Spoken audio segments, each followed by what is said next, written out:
Cancel culture. Apa sih Waduh, itu? antara keadilan Hah? sosial dan trial by the internet. Widih, Apa ya? nice.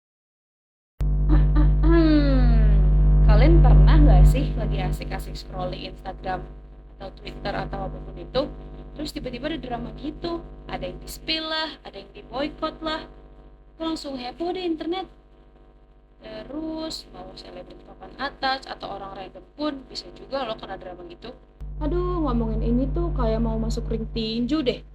Padahal kan ini lebih ke sifat kamu nggak bener nih. Kayaknya kita harus koreksi deh. Yes, kita ngomongin cancel culture nih. Tapi tunggu dulu deh. Bener nggak sih sesimpel itu? Apa cancel culture itu cuma sekedar hukuman online yang kadang nggak adil atau justru jadi senjata ampuh nih buat orang-orang jadi introspeksi diri dari jokes yang salah tempat sampai kasus-kasus besar yang bikin aduh tepuk jidat deh, semua tuh bisa jadi pemicu. Nah, di video kali ini kita nggak bakal ngejudge, kita nggak bakal bilang ini salah, ini benar. Kita cuma mau ngajak kalian buat ngobrol bareng sama diskusi bareng tentang cancel culture itu. Apa aja yang bikin seseorang di cancel, dan yang paling penting fenomena ini tuh sebenarnya baik apa enggak sih buat kita? Setelah kita sedikit pemanasan dengan definisi dasarnya, kini saatnya kita menyelami samudera cancel culture yang kompleks ini. Fenomena ini bukan sekedar tren sesaat, melainkan cerminan perubahan lanskap sosial, moral, dan teknologi yang kita alami. Tapi sebenarnya cancel culture itu apa sih? Nih, secara sederhana, cancel culture itu dapat didefinisikan sebagai bentuk pemboikotan publik kolektif yang utamanya difasilitasi oleh platform media sosial yang menargetkan individu atau organisasi yang dinilai telah melakukan tindakan atau melontarkan pernyataan yang tidak pantas, menyinggung, atau dianggap tidak etis. Ini bukan sekedar kritik atau ketidaksetujuan, ini adalah upaya terorganisir untuk secara efektif menghilangkan platform, reputasi, dan mata pencarian subjek yang di-cancel. Individu atau entitas yang tercancel akan merasakan hilangnya dukungan publik secara drastis. Dampaknya bisa bervariasi, mulai dari kerusakan reputasi yang parah, pemutusan kontrak kerja atau iklan, pembatalan undangan di acara-acara publik, hingga puncaknya menjadi public enemy. Mereka seolah-olah dihapus dari panggung publik, atau setidaknya sangat dibatasi ruang geraknya. Meskipun istilah cancel culture baru booming dan menjadi perbincangan hangat dalam beberapa tahun terakhir, gagasan di baliknya sama sekali bukan hal baru loh. Jauh sebelum era Twitter, Instagram, atau TikTok, masyarakat sudah mengenal konsep pemboikotan atau pengucilan sosial. Ingat gak sih waktu di sekolah gimana? Mungkin misalnya nih, ada anak nakal yang dijauhi teman-temannya. Konsep fundamentalnya adalah penarikan dukungan dan pergeseran status sosial. Sejarah juga mencatat banyak gerakan sosial yang secara efektif menggunakan boykot sebagai alat perjuangan untuk mencapai perubahan. Ambil contoh boykot Mus Montgomery di Amerika Serikat pada era gerakan aksi yang dipimpin oleh Martin Luther King Jr. Ini adalah aksi masif di mana komunitas Afrika Amerika menolak menggunakan transportasi bus umum untuk memprotes segregasi atau gerakan anti-apartheid di Afrika Selatan, di mana berbagai negara dan organisasi internasional melakukan boikot ekonomi dan budaya terhadap rezim apartheid. Dalam kasus-kasus ini, cancel terjadi secara fisik, terstruktur, dan seringkali membutuhkan waktu yang lama untuk menunjukkan efeknya. Boikot-boikot ini adalah tindakan politik yang terencana, bukan sekedar reaksi spontan. Pergeseran besar terjadi dengan munculnya internet dan media sosial. Teknologi ini bukan hanya mempercepat laju informasi, tetapi juga secara eksponensial memperluas jangkauan setiap tindakan pemboikotan. Dulu untuk mengorganisir boykot dibutuhkan pertemuan fisik, pamflet, dan komunikasi yang lambat. Sekarang sebuah unggahan atau hashtag bisa memicu gelombang kemarahan global dalam hitungan menit. Beberapa pakar juga berpendapat bahwa cikal bakal cancel culture modern dapat ditelusuri kembali ke komunitas Black Twitter di Amerika Serikat pada awal 2010-an.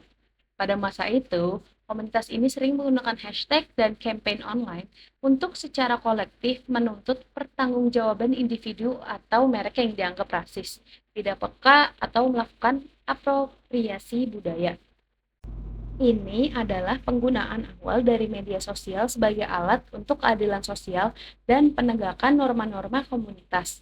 Mereka melihat potensi kekuatan kolektif online untuk membawa perubahan. Istilah cancel itu sendiri sebenarnya sudah memiliki jejak dalam budaya pop sejak tahun 90-an. Ada referensi dalam film klasik New Jack City tahun 1991, di mana karakter Nino Brown berkata, "Cancel that bitch, I'll buy another one." Frasa ini juga sering muncul dalam lirik lagu-lagu hip hop, menggambarkan tindakan mengabaikan atau menyingkirkan sesuatu atau seseorang. Namun, yang membuat kata ini meledak dari slang populer menjadi fenomena global yang kita kenal sekarang adalah konvergensi dari beberapa faktor kunci. Yang pertama, ada penyebaran informasi yang cepat dan viral. Di era media sosial, sebuah tweet atau postingan tunggal memiliki potensi untuk menjadi viral dalam hitungan menit, menjangkau jutaan pasang mata di seluruh dunia. Informasi, baik itu fakta atau rumor atau kemarahan, menyebar dengan kecepatan yang belum pernah terjadi sebelumnya. Ini menciptakan efek bola salju yang masif, di mana satu percikan kecil bisa memicu kebakaran besar. Yang kedua, ada lapisan anonimitas dan disinhibisi online. Media sosial seringkali menyediakan lapisan anonimitas atau setidaknya rasa jarak yang membuat individu lebih berani menyuarakan pendapat, kemarahan, atau bahkan kebencian tanpa takut akan konsekuensi langsung. Fenomena ini dikenal sebagai disinhibisi online, di mana batas-batas perilaku sosial yang biasanya ada di interaksi tatap muka menjadi kabur. Ini memungkinkan seseorang untuk bergabung dengan gerakan cancel tanpa merasa perlu bertanggung jawab secara personal. Yang ketiga, ada kekuatan kolektif netizen yang masif. Ketika ribuan, bahkan jutaan orang bersatu menyuarakan hal yang sama, tekanannya menjadi sangat besar. Ini menciptakan apa yang disebut sebagai mob mentality atau herd mentality, di mana individu cenderung mengikuti tindakan dan keyakinan kelompok yang lebih besar. Tekanan ini tidak hanya dirasakan oleh individu yang di-cancel, tetapi juga oleh perusahaan, merek, atau organisasi yang berpotensi kehilangan dukungan pelanggan mereka. Nah, yang terakhir itu ada pergeseran norma sosial dan peningkatan kesadaran isu. Masyarakat secara global menjadi semakin sadar dan peka terhadap isu-isu keadilan sosial, kesetaraan, hak asasi manusia, dan juga etika. Apa yang mungkin dulu dianggap biasa saja atau guyonan di masa lalu, kini mungkin sudah tidak bisa diterima sama sekali. Ada peningkatan tuntutan akan akuntabilitas, terutama dari public figure atau entitas yang memiliki pengaruh besar. Generasi muda khususnya sangat vokal dalam menuntut perubahan ini.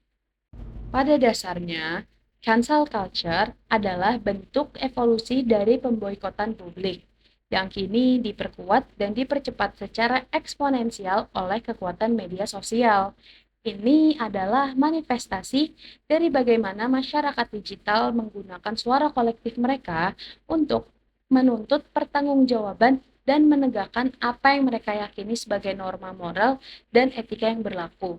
Dalam arti tertentu, ini bisa dilihat sebagai bentuk demokrasi digital, di mana kekuasaan bergeser dari institusi tradisional ke tangan kolektif warga digital. Namun, seperti halnya setiap bentuk kekuasaan, ia juga memiliki sisi gelap dan potensi penyalahgunaan yang perlu kita telisik lebih jauh.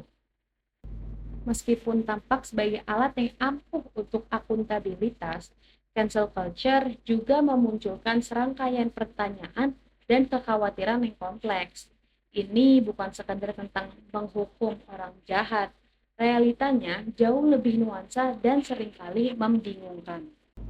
Salah satu kritik paling utama terhadap cancel culture adalah absennya due process atau proses hukum yang adil. Di pengadilan konvensional ada proses investigasi, bukti, pembelaan, dan putusan yang objektif.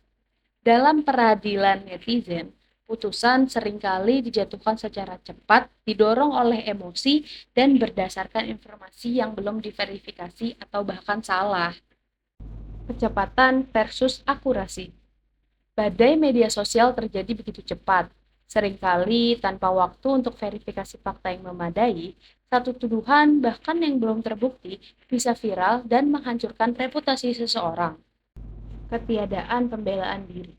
Individu yang dituduh seringkali tidak memiliki kesempatan atau platform yang setara untuk membela diri. Pernyataan klarifikasi mereka sering tenggelam dalam lautan kemarahan atau bahkan dianggap sebagai upaya manipulasi. Hukuman tanpa pengadilan. Hukuman sosial yang dijatuhkan bisa sangat berat, seperti kehilangan pekerjaan, kontrak, bahkan gangguan kesehatan mental, tanpa ada mekanisme banding atau kesempatan untuk rehabilitasi. Tujuan awal cancel culture seringkali adalah menuntut akuntabilitas atas tindakan atau pernyataan yang merugikan. Namun, seiring waktu, fokusnya seringkali bergeser dari koreksi perilaku menjadi hukuman permanen. Alih-alih memberikan ruang bagi pembelajaran atau pertumbuhan, ini bisa menjadi bentuk pengucilan seumur hidup. Minimnya kesempatan untuk bertobat. Jika seseorang mengakui kesalahan, meminta maaf tulus, dan menunjukkan keinginan untuk berubah, apakah ada ruang bagi mereka untuk kembali ke masyarakat? Seringkali, neraka media sosial tidak memberikan ruang bagi penebusan. Dampak psikologis yang parah. Korban cancel culture seringkali mengalami tekanan mental yang luar biasa, kecemasan, depresi, bahkan keinginan untuk bunuh diri. Tekanan dari jutaan orang yang membenci bisa menghancurkan. Proporsionalitas hukuman. Apakah hukuman yang dijatuhkan sepadan dengan kejahatan yang dilakukan? Terkadang sebuah kesalahan kecil atau salah paham bisa berujung pada kerusakan karir dan kehidupan yang tidak proporsional. Ketakutan akan di-cancel dapat menciptakan efek dingin atau chilling effect terhadap kebebasan berpendapat dan berekspresi. Seniman, penulis, komedian, atau bahkan akademisi mungkin menjadi enggan untuk mengambil resiko kreatif atau membahas topik kontroversial karena takut akan reaksi balik yang masif.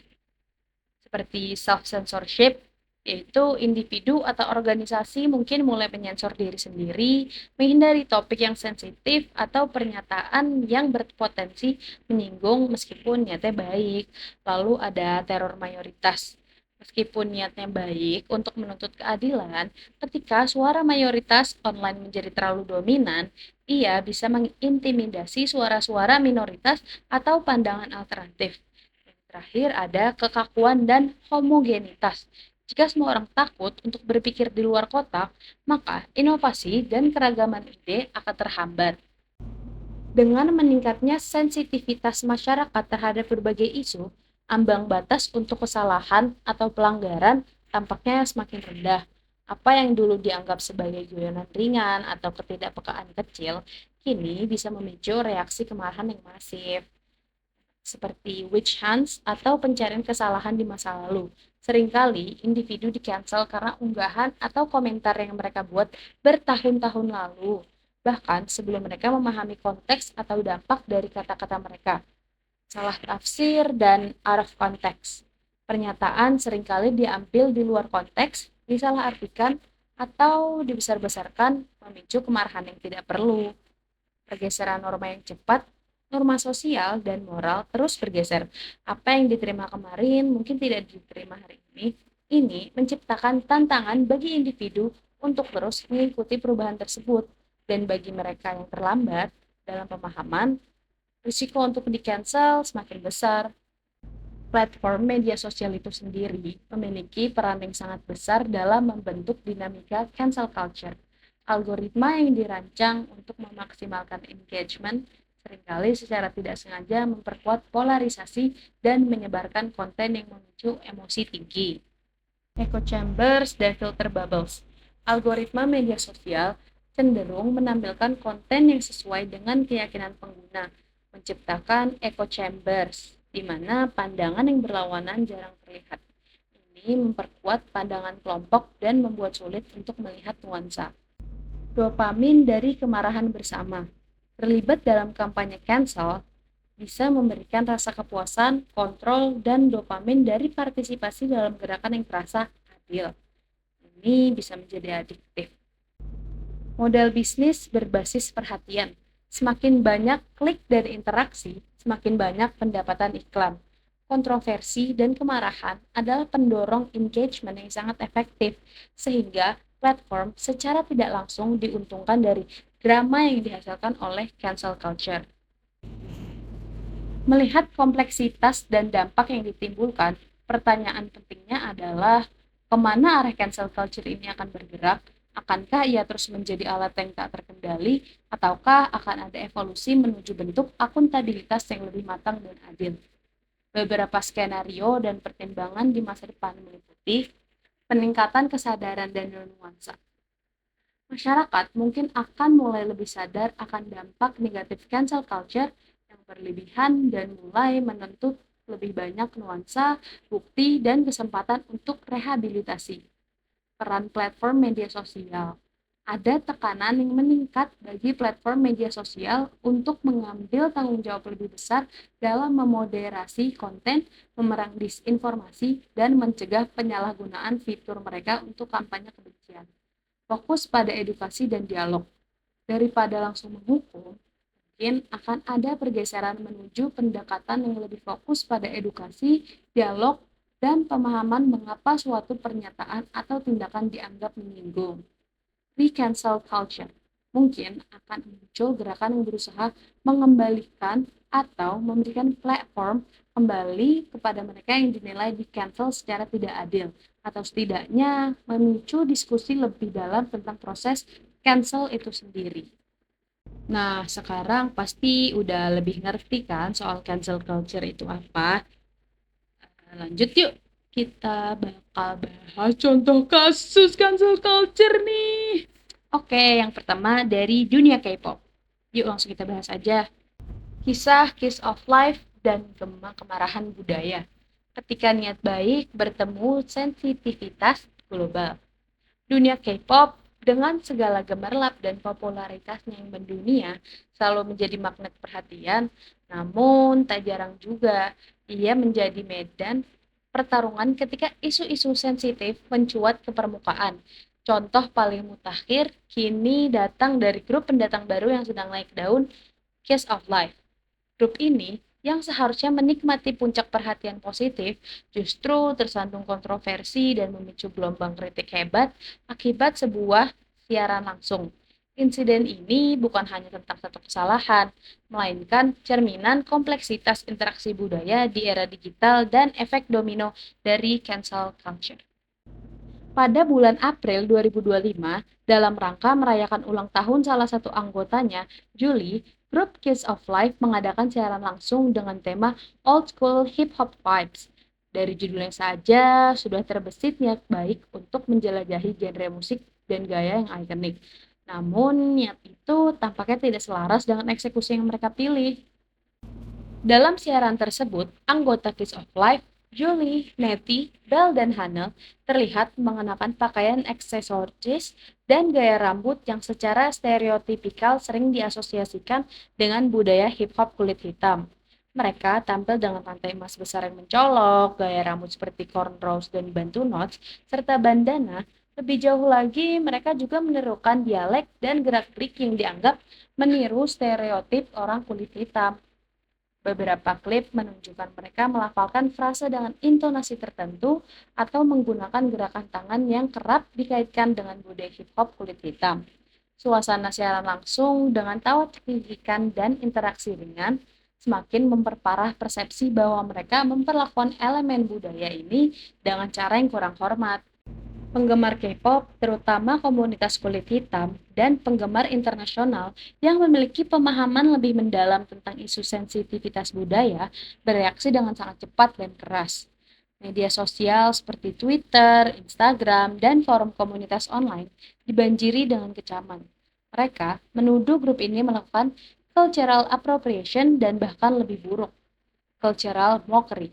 Para kritikus berargumen bahwa Kiss of Life memperlakukan budaya kulit hitam yang memiliki sejarah panjang perjuangan, penindasan, dan ekspresi diri, seolah-olah itu hanyalah sebuah kostum Halloween atau lelucon yang bisa dipakai dan dilepas sesuai hati. Banyak yang secara spesifik menyoroti bahwa tindakan mereka adalah bentuk modern dari blackface. Blackface adalah praktik rasis yang berasal dari pertunjukan minstrel pada abad ke-19, di mana kulit putih akan mengecat wajah mereka menjadi hitam dan menirukan orang kulit hitam secara berlebihan untuk hiburan, seringkali dengan cara yang merendahkan dan memuakan. Meskipun Kiss of Life tidak mengecat kulit mereka, peniruan stereotip visual dan verbal ditambah dengan tawa cekikikan yang terkesan meremehkan dianggap oleh banyak pihak sebagai perpanjangan dari mentalitas blackface, yakni meredukasi identitas rasial menjadi karikatur yang menghibur tanpa memahami sejarah dan penderitaan di baliknya. Menanggapi gelombang kemarahan yang tak terbendung ini, agensi Kiss of Life S2 Entertainment bertindak cepat. Mereka segera mengeluarkan permintaan maaf resmi dan yang paling penting menghapus video siaran langsung yang kontroversial tersebut dari semua platform mereka. Tindakan cepat ini menunjukkan kesadaran akan parahnya situasi dan upaya untuk meredakan ketegangan. Tak lama setelah itu, anggota grup sendiri dalam upaya yang lebih personal merilis permintaan maaf tulisan tangan. Dalam surat tersebut, mereka mengakui bahwa mereka terlalu jauh dalam mengeksplorasi konsep dan bahwa konten yang mereka sajikan tidak sensitif secara budaya.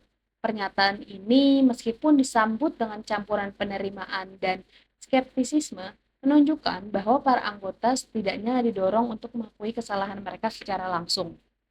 Namun, meskipun permintaan maaf telah disampaikan dan video dihapus, insiden ini tetap menjadi pengingat yang sangat kuat tentang pentingnya kepekaan budaya, terutama bagi public figure seperti idola K-pop yang memiliki jangkauan global dan pengaruh yang masif.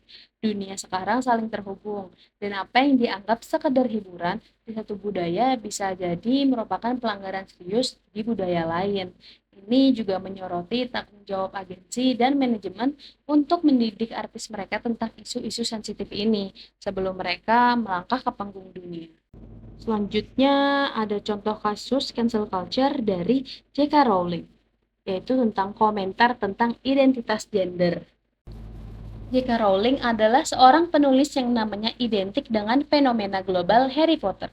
Dengan penjualan ratusan juta kopi buku dan miliaran dolar dari adaptasi film, ia adalah salah satu penulis paling sukses dan kaya di dunia. Ia dianggap sebagai ikon literatur anak dan pahlawan bagi banyak orang karena kisahnya tentang persahabatan, keberanian, dan perjuangan melawan kejahatan. Komunitas LGBTQ+ sering mengagumi kisah Harry Potter karena nilai-nilai inklusif yang terasa. Kontroversi seputar J.K. Rowling bermula pada tahun 2020 ketika ia mulai vokal di media sosial tentang pandangannya mengenai identitas gender, khususnya tentang hak-hak transgender. Ia membuat serangkaian komentar yang dianggap oleh banyak orang sebagai transfobik, pandangan yang merendahkan, tidak mengakui, atau meremehkan identitas trans. Salah satu pemicu utamanya adalah ketika ia mengkritik frasa orang yang menstruasi yang digunakan untuk mencakup wanita cisgender, pria trans, dan non-binary.